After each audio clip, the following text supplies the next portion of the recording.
Hi dear friends.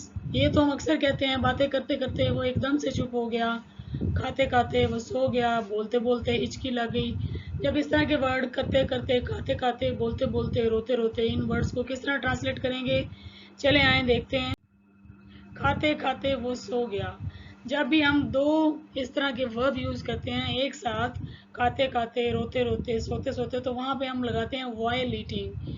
इसका मतलब होता है कि खाना खाने के दौरान, यानी खाते खाते का क्या मतलब है, खाना खाने के दौरान। While eating he slept, while eating he slept, बोलते बोलते उसको हिचकी लग गई।